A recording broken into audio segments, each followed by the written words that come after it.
முருகன் செய்த போரில் முக்கிய போர் சூரபத்மனை வதம் செய்த சூர சம்ஹாரமாகும். இந்த செய்தி கந்த புராணத்தில் குறிப்பிடப்பட்டுள்ளது. சூரபக்தன் அசுரகுலத்தை சேர்ந்தவன். இவன் தந்தை விஜயாசூரன். இவன் தாய் மாயாதேவி. இவன் சகோதரர்கள் சிங்கமுகம் மற்றும் தாரகன். சூரபத்மன் பிறப்பிலிருந்தே சக்தி வாய்ந்தவனாகவும் தன்னம்பிக்கை உடையவனாகவும் இருந்தான். சூரபத்மன் சிவன் பக்தனாவான்.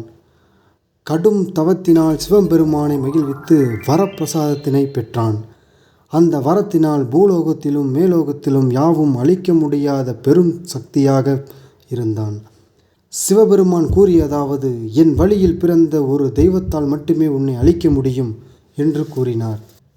உடனே சூரபத்மன் அவன் சகோதரர்களுடன் தேவகுலத்தினை வீழ்த்தி அடிபணிய வைத்தனர். இதனை அறிந்த சிவபெருமானும் பார்வதியும் 6 ஒளிகளை கொண்டு முருகப்பெருமானை கொண்டு வந்தனர்.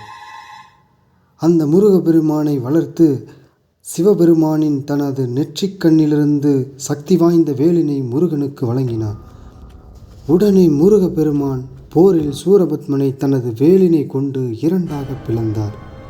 சூரபத்மன் கருணையை வேண்ட ஒரு துண்டினை சேவலாகவும் மற்றொரு துண்டினை மயிலாகவும் மாற்றினார். எனவே முருகன் கருணை கந்தன் எனவும் அழைக்கப்பட்டார்.